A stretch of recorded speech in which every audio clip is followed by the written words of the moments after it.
Jorge Martin, a leading editor and investigator, has been researching the UFO phenomenon in Puerto Rico for 20 years. What he has uncovered near this picturesque lagoon has led him to some startling conclusions.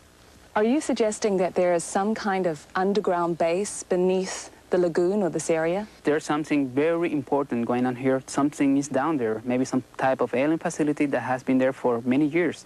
People have seen actual UFOs, flying saucer, whatever, going into the lagoon or coming out from the lagoon.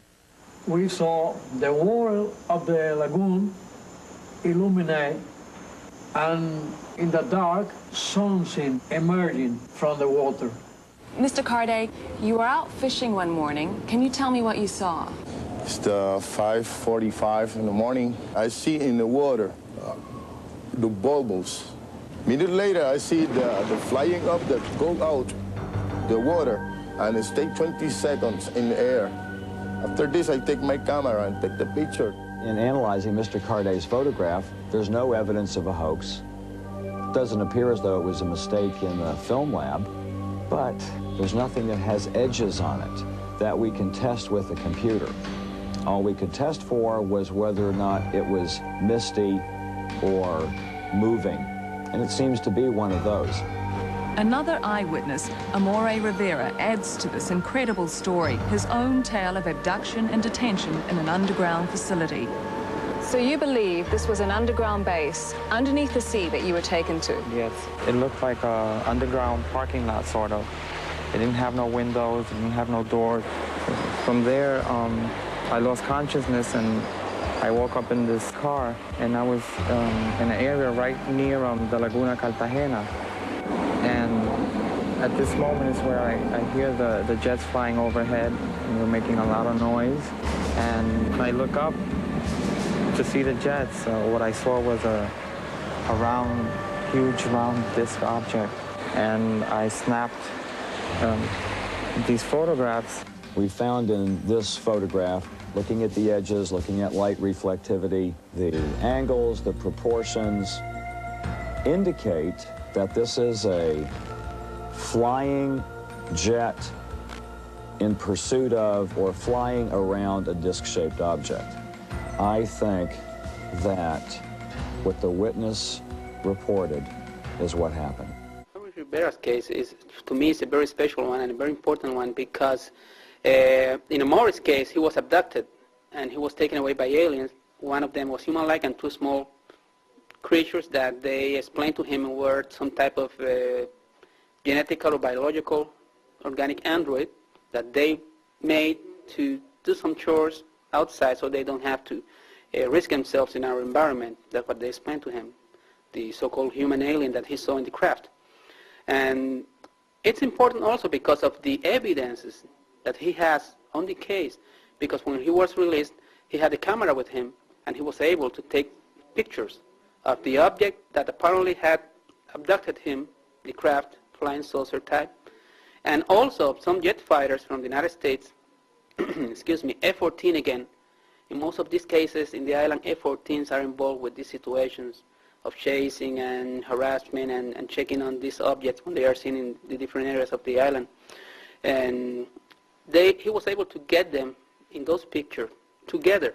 So this clearly, when you see those photographs, it's obvious that the government has been lying for many years because there's the UFO there, and there's also the jet fighters dealing with the situation, which they denied for more than 4 years. It's there. The Amaury's case is also very important because I have several people who apparently had been contacted by the same alien that abducted Amaury and the small ones that were with him in a separate fashion.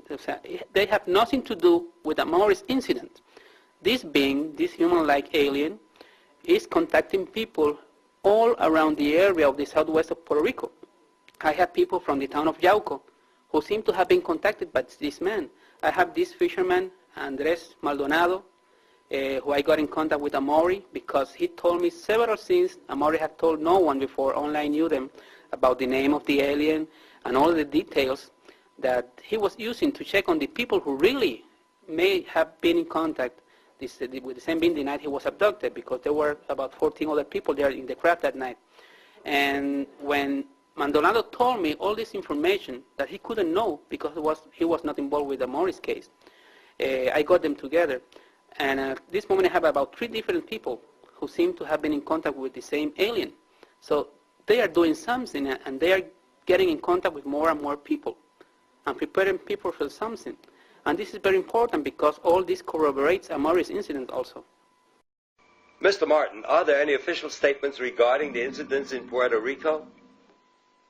As a matter of fact, due to the situation happening in the southwest of Puerto Rico, it's all around the island, but in the southwest it's more obvious, more visible because of the many incidents that are happening there constantly. And it's a heavily populated area. The police and the civil defense and the authorities began a very intensive disinformation program trying to ridicule and to make everything seen as a lie, as fabrication by those people who were informing all of this.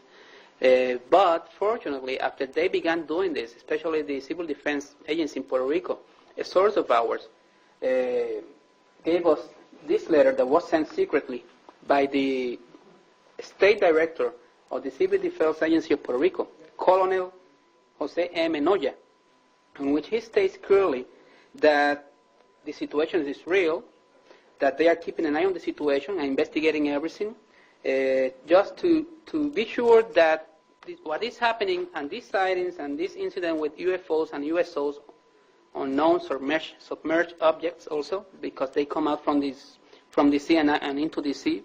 Many people have seen this happen there. Is not a threat to the security of the people of Puerto Rico on the Puerto Rican territory. As you know, something that doesn't exist can be a threat to anyone. There's also another thing. He says here that several agencies of Puerto Rico are involved in the investigation secretly, the military, the Radio Observatory of Arecibo, and they have always denied for many years that they had anything to do whatever with the UFO situation, and it's stated here by him that they do have something to do and they are checking on the situation. And Mr. Noya, these words written by him are very important because he's the liaison between the Puerto Rico National Guard Army and the Defense Intelligence Agency. He's their man in Puerto Rico. Yes, and the Defense Intelligence Agency is like the CIA in the military. So he knows what he's talking about. Other witnesses contacted Amaury himself. So far, between 1988 and 1992, I've been able to localize 7 of these people. Because I've gone on different TV shows and different articles, and I've always been asking if anybody remembers anything similar happening to them, and that year, during that time, Mother's Day, to please get in touch with me. And I have gotten in touch with hundreds of people, but out of the hundreds, 7 definitely were there with me. I still have 7 to go. Maybe I'll never find them. Maybe they'll see this. Jorge Martin took me to meet Jorge Rivera, Amaury Rivera, shortly after I got there with the Mexican team to study some phenomena in Puerto Rico. And when I first met Amaury, he was very reluctant to describe his case because it still frightened him to think about it. And it took some time before we could develop enough confidence where he was comfortable talking to us about the case. But he would still tremble when he thought about it. He would turn pale. He'd become weak. He was frightened. But he has now reviewed the details and the points in sufficient length and depth that he can face the experience without the trauma, which he has learned to do. And today, or yesterday, we saw for the first time that he is able to manage his emotions well enough to describe that contact in considerable detail. We took the pictures taken by Amaury Rivera to a NASA consultant facility in Scottsdale, where we put them through a computer analysis using latest state-of-the-art equipment. And we found that both the disc-shaped craft seen in the photographs and the aircraft are some considerable distance from the camera, between 3 and 5 miles. We discovered that the jet fighter was moving and that the disc-shaped craft was moving relatively slow or not moving at all. We discovered that the ambient light conditions were correct in all respects. We were able to eliminate montages, paste-ups, reflections, models, all kinds of forms of technical manipulation of photographs, and we had to conclude that the pictures were real and that they were exactly as described by the witness when he took the photographs. Actually, Amaury Rivera was intimidated and pressured by government agents to hand over his pictures. Well, a short time after the incident, 3 men showed up at my home in Puerto Rico, and one of them stood in their car downstairs. And they claimed to be from CIA. And they handed me 2 pieces of paper, which I was so nervous I couldn't really read, but I remember seeing the letter CIA, which is the intelligence agency from the United States, and they said that it would be easier and better for me if I handed them the photographs and the negatives, but they did not say, you know, what photographs or what negatives. They didn't specify, and I just told them that I did not know what they were talking about. And they said it would be easier because we have an order to register your house, to look through your house. And I said, well, go ahead, be my guest and look. And they looked, but they couldn't find them because I had hid them very well. This happened in December 28, 1988 at 7:45 p.m. The people of the area of Cabo Rojo and Lajas, 2 towns to the southwest of the island, that night saw a very huge ball of blue light, as we see here in the drawing, that was flying over the Sierra Bermeja Mountains, a small ridge there where many of these incidents have been happening in Puerto Rico.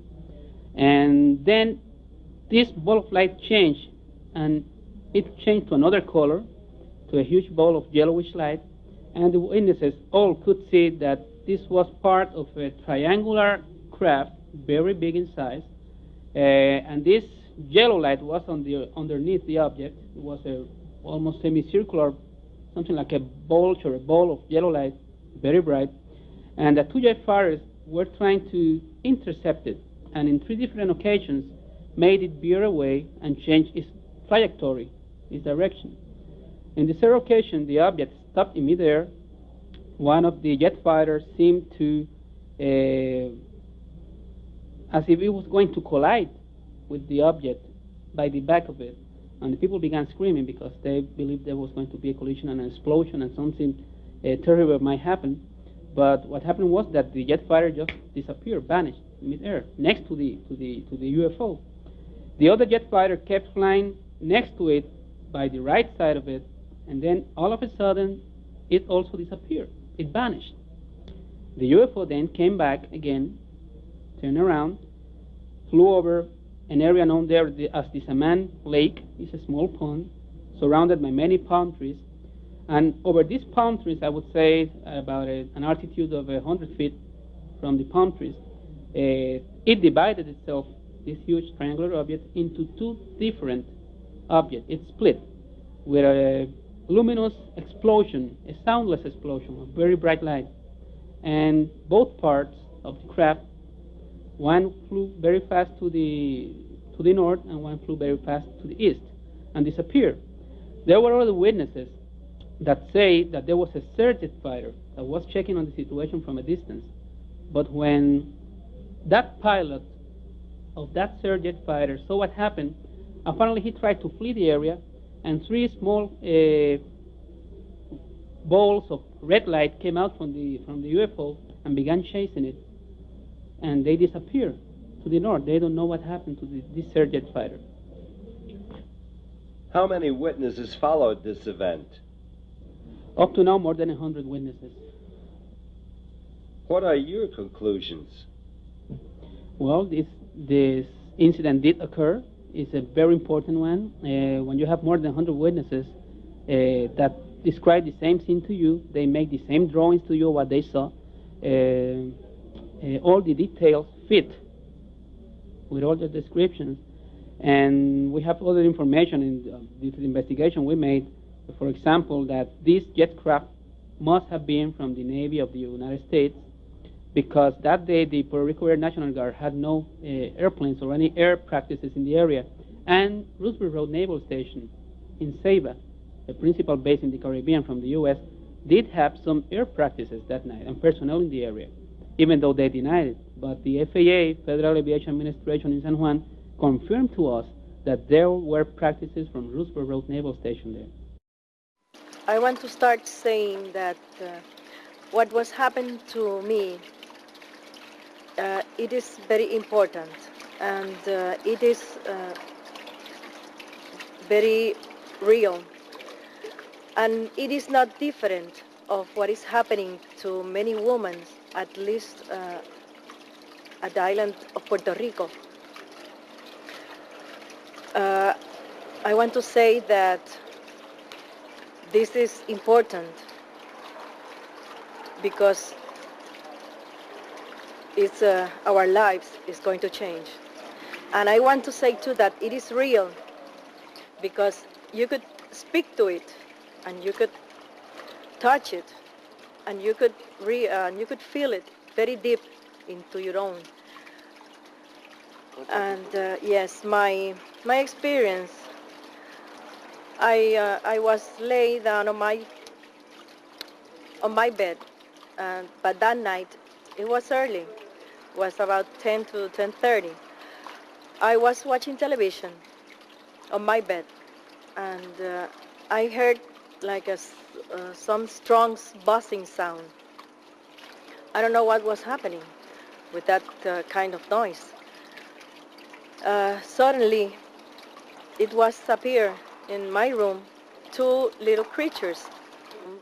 Then I was paralyzed, and I was out of conscious. Then when I opened my eyes, I am in a place that they are examining my body, the whole body. And they was telling me that my body was in good conditions and my body was perfect. So they make an exam, a gynecological exam, and they take out some kind of a piece from my left side ovary. So I would say that that's by the first time, the first thing, what happened. Then the second time they came in the same manner, the same way. I lost my conscience again, and when I opened my eyes, I am in a place that I describe this place like Cabo Rojo. They took me to a place in Puerto Rico, mountains of Puerto Rico, and they showed me a big baby. And when I saw that baby, I immediately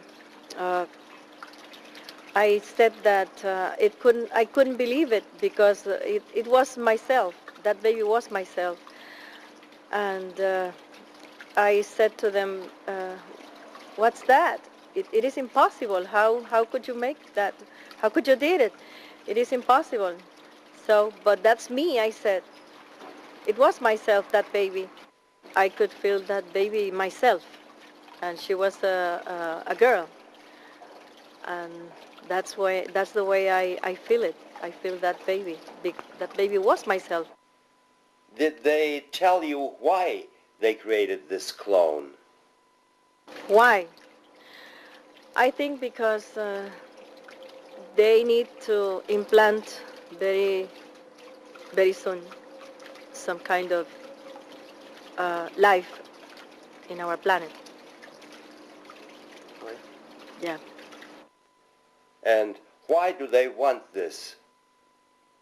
Well, that's a little difficult for me to explain it now.